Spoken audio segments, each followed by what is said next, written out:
देख रहे हैं नेटवर्क 33 राजकुमार के साथ। तो चलिए बढ़ते हैं आज की कहानी की ओर। दोस्तों, एक ड्राइवर की जिंदगी आखिर किन मुसीबतों के रास्तों से गुजरती है, ये तो वही जान सकता है जो ड्राइविंग करता है। ये घटना सुरेश की है, जो एक पुराना और अनुभव ट्रक ड्राइवर था। कहते हैं कि जिस जगह पर खौफनाक दास्तां मौजूद होती हों, उस जगह पर जाने से पहले हमें 100 बार सोचना चाहिए। लेकिन क्या हो जब किसी इंसान को इन चीज़ों पर यकीन ना हो। सुरेश के साथ भी कुछ ऐसा ही घटने वाला था। रात का समय था और आज ठंडी ठंडी हवाओं का जमावड़ा भी काफ़ी अच्छे से नज़र आ रहा था। सुरेश इस बात से अनजान था और आज उसके सामने कयामत का एक ऐसा तूफान मंडराने वाला था जिसके बारे में उसने कभी सोचा तक नहीं था। ठंडी ठंडी हवाएं आज अपने शोर शराबे से शरीर को ठंडा कर रही थी। सुरेश नामक एक शख्स सामान को डिलीवर करने के लिए उदयपुर के लिए रवाना हुआ। उदयपुर राजस्थान का एक मशहूर जिला है और उसे डिलीवरी उदयपुर में ही ख़त्म करनी थी। नेशनल हाईवे 58 का वो रास्ता आज वीरान नज़र आ रहा था। चारों तरफ गाड़ियों का जमावड़ा बहुत ही कम था। कोई भी बस या गाड़ी उस इलाके में घूमती फिरती नजर नहीं आई। नेशनल हाईवे 58 पर इस तरह का सन्नाटा देखकर हर कोई हैरान रह जाए, क्योंकि यह चहलकदमी कुछ ज़्यादा ही थी। खैर, सुरेश को इन चीज़ों से कोई ज़्यादा फर्क नहीं पड़ा। चुपचाप अपने ट्रक को ड्राइव करता रहा, लेकिन बीच रास्ते में टॉयलेट ने उसे सताना शुरू कर दिया। उसने ज़्यादा वक्त नहीं गंवाया और अपने ट्रक को साइड में लगाते हुए वो नीचे उतर गया। इससे पहले कि वो पूरी तरीके से ट्रक से नीचे उतर पाता, उसे एक बूढ़ा आदमी दिखाई दिया और उस बूढ़े आदमी का शरीर बड़ा ही लचीला और अजीब दिखाई दे रहा था। उसकी दोनों आंखें सिर्फ और सिर्फ सुरेश को ही देख रही थी। सुरेश को भी यह दृश्य थोड़ा अजीब लगा, लेकिन सुरेश ने उस आदमी पर ध्यान ही नहीं दिया और झाड़ियों की तरफ टॉयलेट करने लगा। अब रात के तकरीबन 10:30 बज चुके थे और ठंड की ये रात सन्नाटे के साथ साथ कोहरे में प्रदर्शित होने लगी। रास्ता अभी भी काफ़ी लंबा और घना बाकी था। वैसे तो प्राचीन समय से ही राजस्थान को लेकर भूत प्रेत के लिए काफ़ी मशहूर माना जाता है, लेकिन आज तो हद ही हो गई थी। दरअसल वहाँ पर एक काले कलर के बोर्ड के ऊपर एक इंसान का नाम लिखा हुआ था और सूचना दी गई थी कि उसकी रूह आज भी लोगों को नुकसान पहुँचाने की कोशिश करती है। सुरेश को हंसी आने लगी, क्योंकि एक आदमी की खातिर एक सरकारी बोर्ड आखिर कौन लगा सकता है। सुरेश ने ज़्यादा वक्त नहीं गंवाया और अपने कदम भी पटकते हुए वो ट्रक की ओर चल दिया। लेकिन जब वो अपने ट्रक की ओर बढ़ रहा था तो उसे ऐसा लगने लगा कि उसके पीछे और कोई भी मौजूद है। हालांकि जब सुरेश एक बार के लिए अपने पीछे की ओर पलटा तो उसे बाकी सब कुछ एकदम सुनसान और वीरान पड़ा हुआ दिखाई दिया।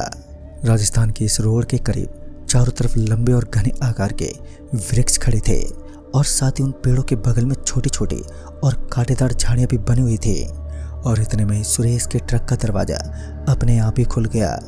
उस दरवाजे को इस तरह खुलता देख एक बार के लिए सुरेश के शरीर में बिजली सी रौंद गई, क्योंकि अभी भी सुरेश अपने ट्रक से करीब 5 फीट की दूरी पर खड़ा था और ट्रक का दरवाजा ऑटोमेटिक इस तरह खुल जाना कोई नॉर्मल बात तो नहीं थी। बाद में सुरेश को लगा कि शायद हल्की हल्की हवा की वजह से दरवाजा अपने आप ही खुल गया होगा, और उसके बाद वो अपने ट्रक के अंदर दाखिल हुआ तो उसने पाया कि ट्रक अंदर से बहुत ज़्यादा ठंडा है। इतनी ठंड मानो सुरेश किसी फ्रिज के अंदर दाखिल हुआ है। बाहर के वातावरण में और ट्रक के अंदर के वातावरण में दिन और रात का फर्क था। सुरेश को कुछ भी समझ नहीं आ रहा था कि इस वक्त उसे किन किन परिस्थितियों से सामना करना पड़ रहा है। और बाद में सुरेश की नज़र ट्रक के अंदर लगी एसी पर पड़ी तो उसने देखा कि ट्रक की एसी भी बंद थी।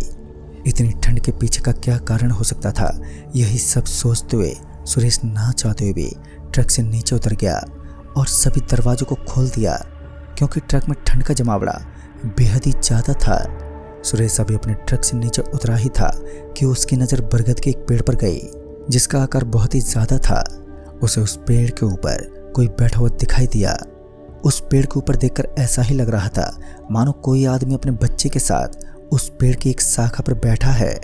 जब सुरेश उन्हें ठीक से दिखने लगा तो सुरेश ने पाया कि एक आदमी अपने 2 बच्चों के साथ उस पेड़ के ऊपर अपने पैर लटकाए बैठा था।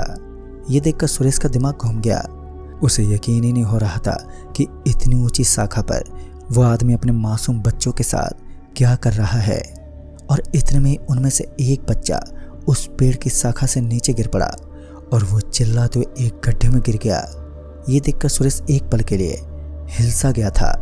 तभी वो भागता हुआ उस जगह पर दाखिल हुआ जहां पर वो बच्चा गिरा था। लेकिन जब सुरेश उस जगह पर पहुंचा तो उसने देखा कि वहां तो कोई भी मौजूद ही नहीं था, सिर्फ सन्नाटा ही दिखाई दे रहा था। फिर जब सुरेश उस पेड़ के ऊपर देखने लगा तो अब की बार ना ही तो वहां पर कोई आदमी दिखाई दे रहा था और ना ही दूर दूर तक किसी बच्चे का कोई नामो निशान था।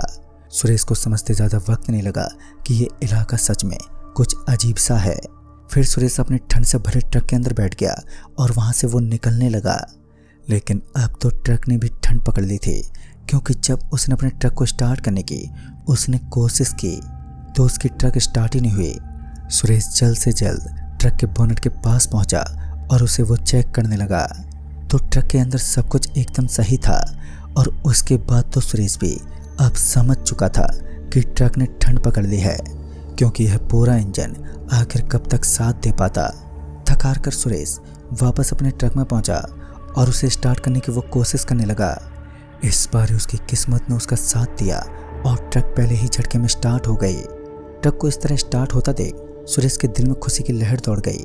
उसने जल्दी से ट्रक का गियर डाला और वहां से वो निकलने लगा, क्योंकि वो जानता था कि इस इलाके में रुकना उसके लिए काफ़ी भारी साबित हो सकता है।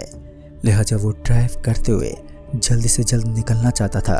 लेकिन अभी एक मुसीबत ख़त्म हुई थी कि झट से किसी दूसरी मुसीबत ने एकदम से जन्म ले लिया, क्योंकि कुछ देर पहले स्टार्ट हुई ट्रक अब एक्सीलेटर दबाने के बावजूद भी उस जगह से टस से मस नहीं हुई। ऐसा लग रहा था मानो कोई वस्तु ट्रक को अपनी तरफ खींच रही है। अब सुरेश के जिगरे में इतनी हिमाकत भी नहीं थी कि वह अपने ट्रक से नीचे उतरकर पीछे का नज़ारा देख सके। लेकिन यहाँ ट्रक का रुकना भी उचित नहीं था, तो सुरेश एक बार फिर ना चाहते हुए भी अपनी ट्रक से नीचे उतर गया और वो बाहर घूमने लगा। लेकिन उसने पाया कि ट्रक के सारे पहिए एकदम ज़मीन के ऊपर ही उसे नज़र आ रहे थे। ऐसा भी नहीं था कि ट्रक का कोई इकलौता पहिया ज़मीन में धंस गया हो। सब कुछ एकदम सही लग रहा था। फिर सुरेश की आंखें एक इंसान पर टिक गई जो ट्रक को पीछे की तरफ खींच रहा था। उस आदमी की इस हरकत को देखकर सुरेश गुस्से से तिल मिलाते हुए बोला, अच्छा तो तूने परेशान कर रखा है मुझे, रुक तुझे अभी बताता हूँ। इतना बोलते वक्त सुरेश ये भूल चुका था कि एक आदमी भला इतनी बड़ी ट्रक को कैसे रोक सकता है। लेकिन जब सुरेश का दिमाग काम करना शुरू करने लगा तब सुरेश का पूरा बदन थर थर कांपने लगा, क्योंकि अब उसे यकीन हो चुका था कि यह शख्स असल में कोई इंसान नहीं है, बल्कि एक शैतान है जो अपनी भुजाओं के बल पर इस ट्रक को रोक के रखा है। इससे पहले कि सुरेश कुछ कर पाता उस शैतान ने उस ट्रक को एकदम से छोड़ दिया। लेकिन अब उसका दूसरा निशाना कोई और नहीं बल्कि सुरेश ही था, क्योंकि उसके कदम सुरेश की तरफ बढ़ने लगे। सुरेश को थोड़ा सा टाइम मिलते ही वो वहाँ से भागने लगा और अपनी तेज रफ्तार के साथ किसी भी तरह नेशनल हाईवे 58 को वो पार करने लगा। लेकिन जब वो एक बार के लिए पीछे पलटा तो उसकी आंखें फटी की फटी रह गईं। दरअसल उसने देखा कि जिस तरफ वो भाग रहा था असल में ये वही स्थान था जहाँ से उसने भागना शुरू किया था। उसे तो समझ ही नहीं आया कि आखिर ऐसा कैसे हुआ, क्योंकि वो दौड़ते दौड़ते काफ़ी थकावट महसूस करने लगा। और फिर जब उसे लगा कि यहाँ मायावी शक्तियाँ उसे यहाँ से भागने नहीं देंगी तो उसने हिम्मत जुटाई और वो ट्रक के अंदर बैठ गया। अच्छी बात तो ये थी कि जैसे उसने ट्रक के दरवाजे को ओपन किया तो वो आराम से खुल गया। लेकिन जब वो ट्रक के अंदर पहुंचा तो उसने पाया कि चमगादड़ों की एक बहुत ही बड़ी झुंड ट्रक के अंदर बुरी तरह फैली हुई थी और उन चमगादड़ों का वार इतना भयानक था कि उन्होंने सुरेश के चेहरे पर हमला कर दिया, जिस वजह से सुरेश औंधे मुंह सीट पर नीचे गिर गया। लेकिन इससे पहले ही सुरेश ने ट्रक के दोनों दरवाजों को लॉक कर दिया था और फिर अचानक ही उन दरवाजों के ऊपर जोर की दस्तक होने लगी। ऐसा लग रहा था मानो कोई बाहर की तरफ खड़ा होकर जोर जोर से ट्रक का दरवाजा खटखटा रहा है। एक बार के लिए सुरेश कांच की ओर देखने लगा तो उसका पूरा बदन बह के आक्रोश में डूब गया। दरअसल सुरेश ने देखा कि इस वक्त जो उसके ट्रक के बाहर खड़ा है वो कोई इंसान नहीं बल्कि हाथ पर कटा हुआ एक शैतान है जो अपने मुंह से दरवाजे पर दस्तक दे रहा था। भले इस समय सुरेश पूरी तरीके से टूट चुका था, लेकिन अभी भी वो अपने आप को ट्रक में बंद करके वहीं पर लेटा हुआ था और अब तो उसे विश्वास भी हो चुका था कि आने वाला समय उसके लिए खतरे का एक बहुत ही बड़ा संकेत है। और इसी बीच ट्रक के सामने वाले कांच पर एक कटा हुआ हाथ अचानक से ही आकर अटक गया। उस वक्त सुरेश इस भयानक नज़ारे को देखने के मूड में नहीं था, तो उसने जल्दी से ट्रक को स्टार्ट करने की कोशिश की। तो इस बार ही उसकी ट्रक आराम से स्टार्ट हो गई। लेकिन दिक्कत यहाँ नहीं थी। जब उसने अपने ट्रक को आगे बढ़ाने की कोशिश की तो उसकी मुसीबतें टूटी हुई नजर आई। जब उसकी ट्रक एक बार फिर सड़क पर दौड़ने लगी, लेकिन खतरा अभी भी मौजूद था, क्योंकि सड़क के अगल बगल में सिर्फ और सिर्फ कयामत का तूफान था, या फिर यूं कहें कि भय का एक ऐसा रूप जो हर किसी इंसान को खौफ में डालने का काम करे। सुरेश अभी भी अपने ट्रक को अच्छी खासी रफ्तार के साथ सड़क पर चला रहा था कि तभी उसका एक पांव जोरों से दर्द करने लगा। उसका पैर इस कदर पेनफुल बन चुका था मानो उसके पैर पर जोर से काट लिया हो। खैर ये सब हो ही रहा था कि उसे अपनी बगल वाली सीट के ऊपर कोई बैठा हुआ दिखा, और उस इंसान को अपनी बगल वाली सीट पर बैठा देख सुरेश तो हक्का बक्का रह गया। उसने अपनी जिंदगी जीने की सारी उम्मीदें त्याग दी थी और अब तो उसे ऐसा ही लग रहा था कि आने वाला वक्त उसके लिए खतरों का एक ऐसा मोहताज होगा जो उसकी जिंदगी तबाह कर देगा। और यही सब सोचते हुए सुरेश की ट्रक का बैलेंस बिगड़ गया। तभी सुरेश की ट्रक एक पेड़ से टकरा गई और एक जोर के धमाके के साथ सुरेश अपने ट्रक से नीचे गिर पड़ा। सुरेश के सर से रक्त का बहाव काफी तेजी से होने लगा और अब सुरेश की हालत काफी गंभीर होने लगी। लेकिन सुरेश भी जानता था कि अगर आज उसने हिम्मत नहीं दिखाई तो उसकी मौत पक्की है। सुरेश चीखते चिल्लाते एक बार फिर अपनी जगह से उठा और अपने सर को पकड़ते हुए वो वहां से भागने लगा। एक ट्रक ड्राइवर की हालत इस कदर बेकार पड़ चुकी थी कि उसे समझ ही नहीं आ रहा था कि आखिर अब वो करे तो करे क्या। एक तरफ जहां उसकी मौत उसका इंतजार कर रही थी, तो दूसरी तरफ उसकी सांसें जिंदगी की किसी बड़ी उम्मीद को ढूंढ रही थी। और इतने में उसे अपने सामने की ओर से एक सफेद कलर की गाड़ी आती हुई दिखी। सुरेश ना चाहते हुए भी उस गाड़ी के सामने अपने घुटने टेक कर बैठ गया।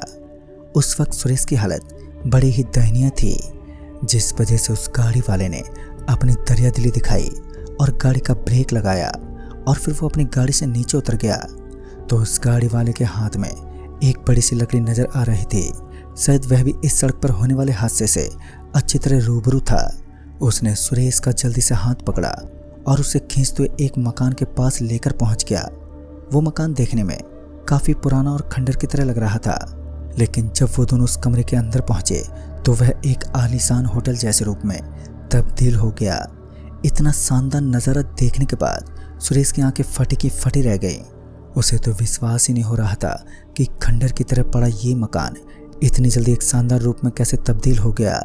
खैर वह कार वाला आदमी सुरेश को एक कमरे में लेकर गया और उस कमरे के अंदर चारों तरफ प्लस के निशान बने हुए थे और उस प्लस के निशान से ये साबित हो रहा था कि यह एक डॉक्टर का कमरा है।